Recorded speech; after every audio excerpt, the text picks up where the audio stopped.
Butterfly. The code, the brand, the lifestyle.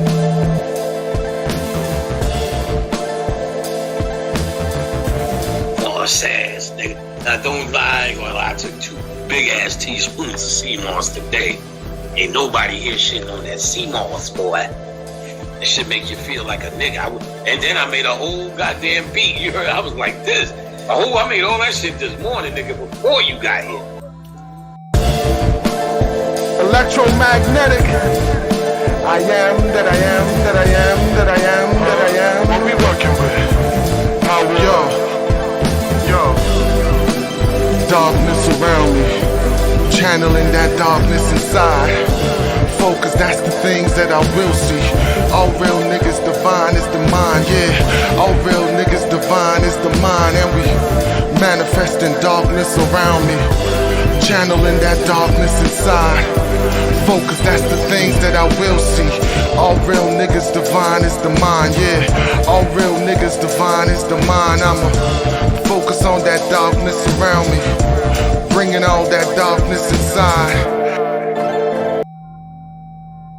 Greetings, and we begin. All relevant diagrams can be viewed on our community page. Hit the love button from now so you don't have to remember later. Thanks. Space, time, and time-space. We live in a 3-dimensional universe where everything that exists is made up of people, objects, places, and time. For the most part, it is a dimension of particles and matter. Through our senses, we experience these things as form, structure, mass, and density. If I had placed an ice cube, your cell phone, or an apple pie in front of you, for example, you could not experience any of these objects without your senses. It's your senses that give rise to your experience of physical reality. While the ice cube, cell phone, and apple pie are of height, width, and depth, they only exist to you because you can see, hear, taste, smell, and feel them. If you lost your 5 senses or they were simultaneously eliminated, you would be incapable of experiencing these physical objects because you would have no awareness of them. They would literally not exist to you because in this 3-dimensional reality you can't experience them without your senses. Or can you?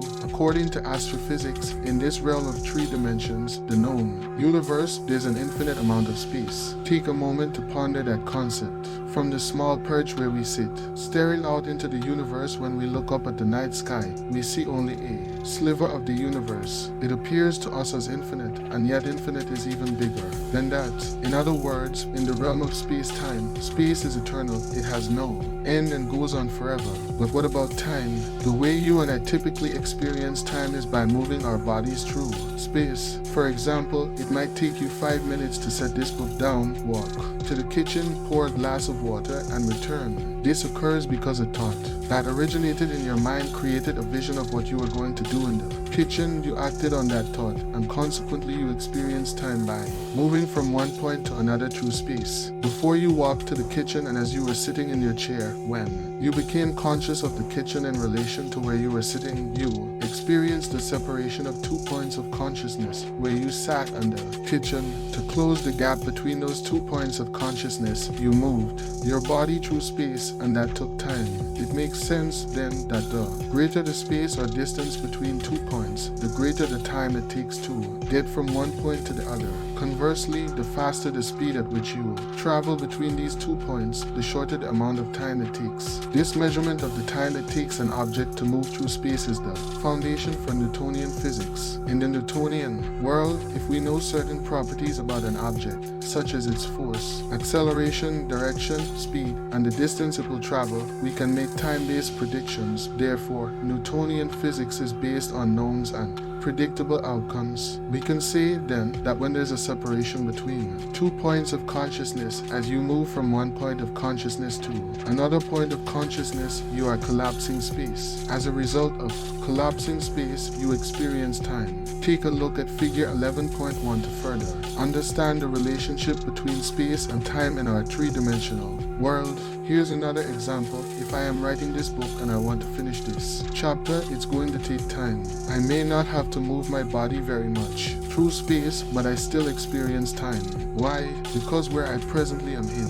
The process of writing this chapter represents one point in consciousness, and Finishing the chapter represents another. The completion of this chapter represents a future moment separate from the present moment. The space between the closing of the gap between these 2 points in consciousness is the experience of time. If you look at figure 11.1 again, it will help you gain a better understanding about time. To achieve my desired goal of arriving at the end of the chapter, I repeatedly have to do something. This requires me to use my senses to interact with and move through my environment with a coordinated set of behaviors, and again, this takes time. If I cease writing and do something else, such as watch a movie, it's going to take more time for me to reach my intended result. Therefore, to achieve my goal of completing this chapter, I must consistently align my actions to match my intentions. As we move through space from one point of consciousness to another point of consciousness, we experience time. When we collapse space in our 3D world, time is created. In this material world of 3 dimensions, because we use our senses to navigate space, we place most of our attention on physical things such as people, objects, and places. They all are made of matter and they are localized. These all represent points of consciousness from which we experience separation. For instance, when you observe your best friend sitting across the table from you or look at your car parked in the driveway, you notice the space between you and your friend or the car. As a result, you feel separate from them. You are here and your friend or the car is there. In addition, if you have dreams and goals, then where you are in the present moment and where your dreams exist as a reality in your future also creates the experience of separation. It's safe to say then that 1. In order for us to navigate this 3-dimensional reality, we need our senses. 2. The more we use our senses to define reality, the more we experience separation. 3. Because most of this 3-dimensional reality is sensory based, space and time create the experience of separation from everyone, everything, every place, and everybody in every time. 4. All things material occupy one position in space and time. That's called locality in physics. In this chapter, we are going to explore and contrast 2 models of reality, space-time and time-space. Space-time is the physical Newtonian world-based, unknowns, predictable outcomes, matter, and the 3-dimensional universe in which we live. Time-space is the non-physical quantum world, an inverse reality based on unknowns, endless possibilities, energy, and the multidimensional multiverse where we also live.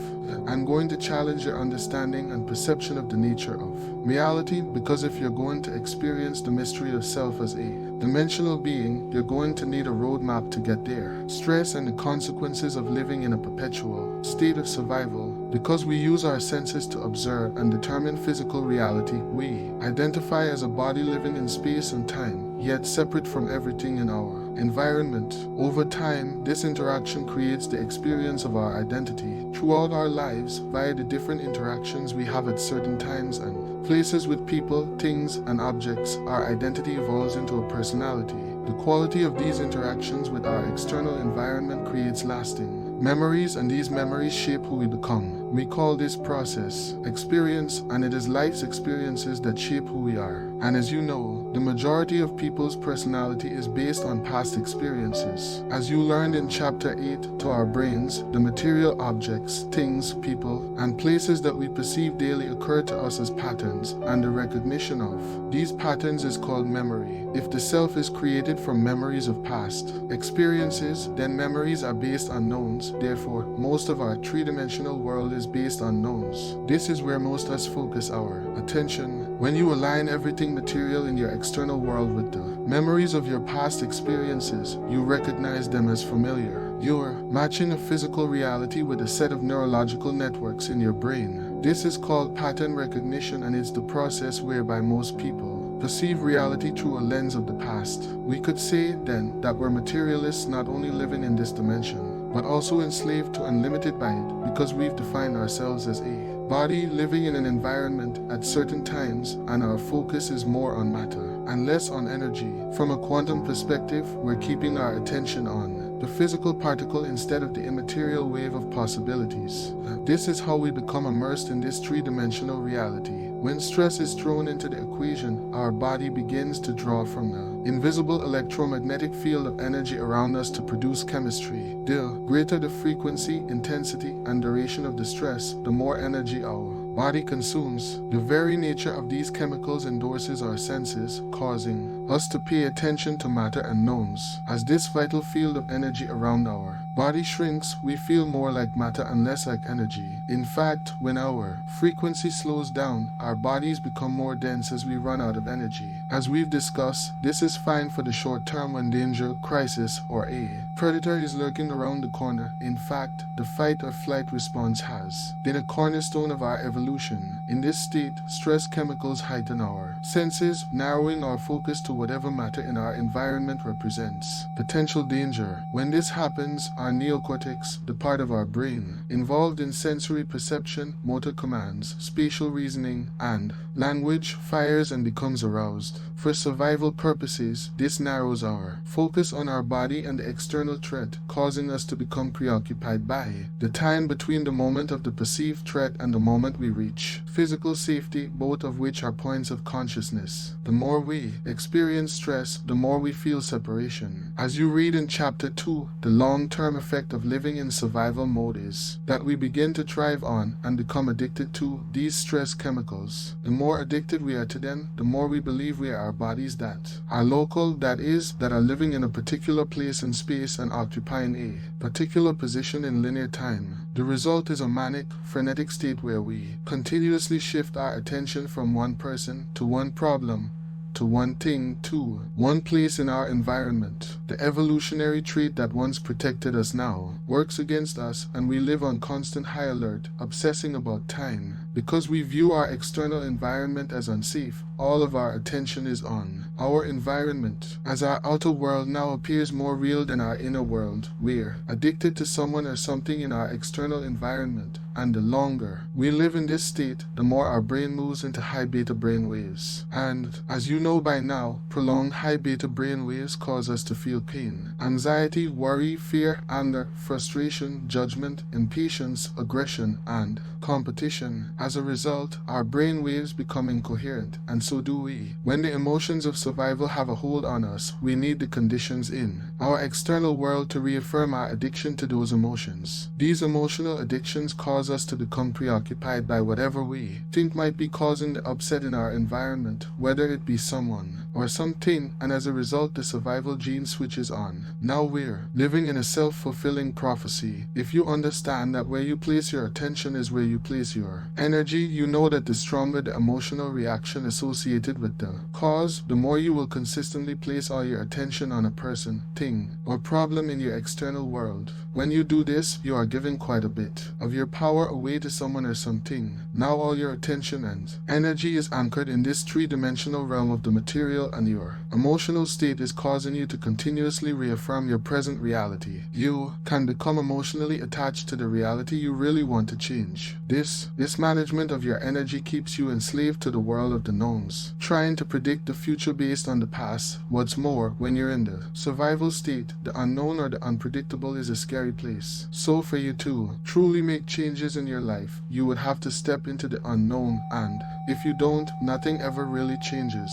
The Newtonian 3D space-time reality, living as somebody with something somewhere in some time. If feelings and emotions are a record of the past, and those feelings are driving your hardwired thoughts and behaviors, you'll keep repeating your past and therefore become predictable. Now you're firmly ensconced in the Newtonian world because Newtonian physics is based on predictable outcomes. The more you live in stress, the more you are simply matter trying to affect matter, trying to fight, force, manipulate, predict, control, and compete for outcomes. As a result, everything you want to change, manifest, or influence is going to take a lot of time, because in this space-time reality you have to move your physical body through space to create the outcomes you want. The more you are living in survival and using your senses to define reality, the more you experience separation from a new future between where you are presently as one point of consciousness and where you want to be as another point of consciousness lies a very long distance, not to mention that your constant obsession on how it's going to happen is based on how you think and predict it should happen. But if you're predicting, your thinking is based on knowns, so there's no room for an unknown or new possibility in your life. If you are trying to buy a house, for example, you need to save for a down payment, look for a house, get a loan, go through the application process, beat out other buyers, and then spend 30 years dragging your body back and forth to work trying to pay it off. These 2 points in consciousness, having the idea to buy the house and having the house with the mortgage paid off, are going to take time to intersect. In a similar way, if you want a new relationship, you might go online, set up a profile, scroll through countless other profiles, make a list of people to reach out to, contact each one, and eventually go on many dates in the hopes of finding someone intriguing. If you want a new job, you might take the time to create a resume, search for open positions, and go on interviews. What these processes have in common is they require time, which you experience as linear. You may get what you want, but the more you live in survival, the more time it's going to take because you're matter trying to influence matter, and there is a distinct separation in space and time between where you are and where you want to be. We can agree then that in this three-dimensional reality, within your experience of time, there's a definite past, present, and future. Since you live in linear time, you also experience a separation from time because the past, present, and future appear as separate moments in time. You are here and your future is there. Figure 11.2 graphically represents how the past, present, and future all exist as distinct, discontinuous moments. In our 3D reality, the past, present, and future exist as linear, distinct, separate moments in time. As I said earlier, thanks to Newtonian physics, we've unraveled the natural laws of force, acceleration, and matter, allowing us to predict outcomes. If we know the general direction, velocity, and rotation of an object traveling through space, for the most part we can predict where it's going to end up and how long it will take. This is why we can travel from New York to Los Angeles by plane, predict how long it's going to take to get there, and know where the plane will land. Within the understanding of Newtonian physics and this three-dimensional world we live in, many of us spend most of our lives focusing our attention outward on trying to become a someone, have somebody, own some things, go somewhere, and experience something in some time. When we don't have the things we want, we experience lack, and lack and separation cause us to live in a state of duality and polarity. It's natural for us to want what we don't have. In fact, this is how we create things. When we experience separation from our future desires, we think and dream of what we want and then set about performing a series of actions in linear time to get them. If we're always under financial stress, for example, we want money. If we have a disease, we want health. If we feel lonely, we want a relationship or companionship.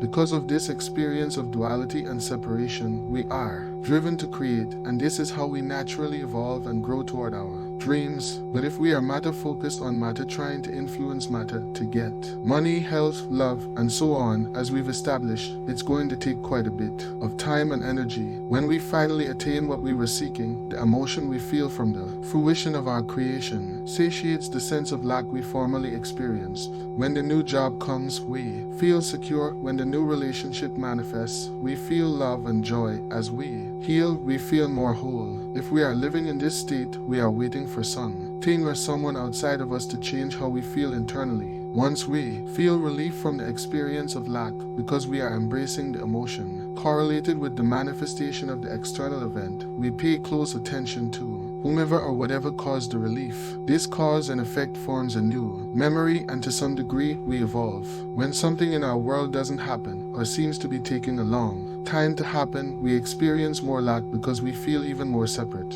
from what we're trying to create. Now our own emotional state of lack, frustration, impatience, and separation is keeping our dreams at a distance, further increasing the time it will take for our desired outcome to occur. From somebody to nobody, from someone to no one, from something to no thing, from somewhere to nowhere, and from some time to no time. If Newtonian laws are an outward expression of the physical material laws of space-time, a dimension where there's more space than time, we could say in a sense that quantum laws are the inverse. The quantum is an inward expression of the laws of nature, an invisible field of information and energy that unifies everything material. This immaterial field organizes, connects, and governs all the laws of nature. It is a dimension where there's more time than space. In other words, it's a dimension where time is eternal. As you learned in chapters 2 and 3, when we take our attention off people and things at certain places in our external world, no longer placing our attention on our body and ceasing to think about time and schedules, we become nobody, no one, no thing, nowhere, and in no time. We do this through a process of disconnecting from our body, our identity, our gender, our disease, our name, our problems, our personal relationships, our pain, our past, and so on. This is what it means to get beyond the self, to go from the consciousness of somebody to nobody, from the consciousness of someone to no one, from there consciousness of something to no thing, from the consciousness of somewhere to nowhere, and from the consciousness of being in some time to being in no time. When we take our attention off our body, our environment, and time, we get beyond the self, living as a physical body, being someone as an identity, owning some things, living in some place at some time, and we become nobody, no one, no thing, nowhere, and in no time. Now we are moving our consciousness and awareness away from the material world of Newtonian physics and toward the immaterial world of the unified field, and take a glance at figure 11.4, the distinction between the two worlds of matter and energy, as we move from a narrow focus to an open focus and begin to surrender all aspects of self. We move away from the external world of people, things, places, schedules, to-do lists, and so on, and turn our attention to the inner world of energy, vibration, frequency, and consciousness. Our research shows that when we take our attention off objects and matter and instead open our focus to energy and information, different parts of the brain work together in harmony. The result of this unification of the brain is that we feel more whole. When we do this properly, our heart begins to open, beat more rhythmically, and thus become more coherent. As the heart moves into coherence, so too does our brain, and because our identity is out of the way, meaning we've gotten beyond our body, a particular place in our known environment and time, the act of eliminating those things causes us to move to alpha and theta brainwave patterns, and we connect with the autonomic nervous system. As the ANS becomes activated, its job is to restore order and balance, causing coherence and wholeness in our heart, brain, body, and energy field. This coherence is then reflected in all aspects of our biology. It is in this state where we begin to connect to the quantum field, from the illusion of separation to the reality of oneness. If Newtonian physics explains the physical laws of nature and the universe on a grand scale, the gravitational force of the sun upon planets, the speed with which the apple falls from the tree, and so on, the quantum world deals with the fundamental nature of things at their smallest scale, such as atomic and subatomic particles. Newtonian laws are physical constants of nature, so the Newtonian world is an objective world of measurability and predictable outcomes. Quantum laws, however, deal with the unpredictable and the unseen, the world of energy, waves, frequency, information, consciousness, and all spectrums of light. Governing this world is an unseen constant, a single field of information called the unified field. We can think of the Newtonian world as dealing with the objective, where mind and matter are separate, and of the quantum world as dealing with the subjective, where mind and matter are unified by energy, or better yet, where mind and matter are so connected that it's impossible to separate the two. In the quantum or unified field, there's no separation between 2 points of consciousness. It is the domain of oneness or unity consciousness, whereas in our three-dimensional reality, space is infinite. In the quantum world, time is infinite.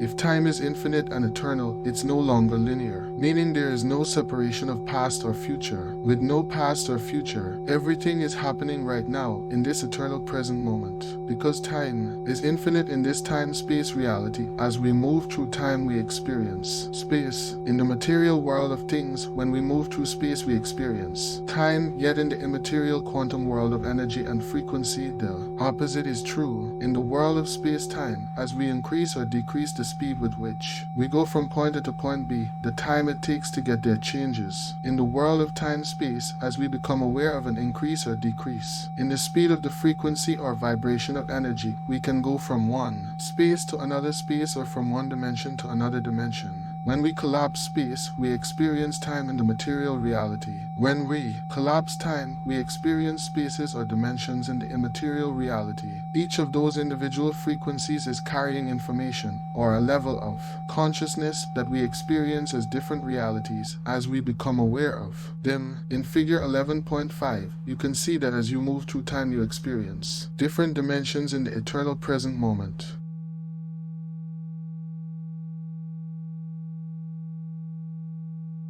to the Mercedes experience. Hell, I don't even know if I can handle both of y'all.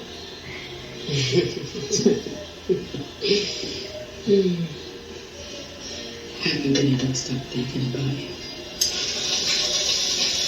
Don't worry, he can't hear us over the blender. He swears by his all-natural sex potion, but it's just Irish moss and Viagra.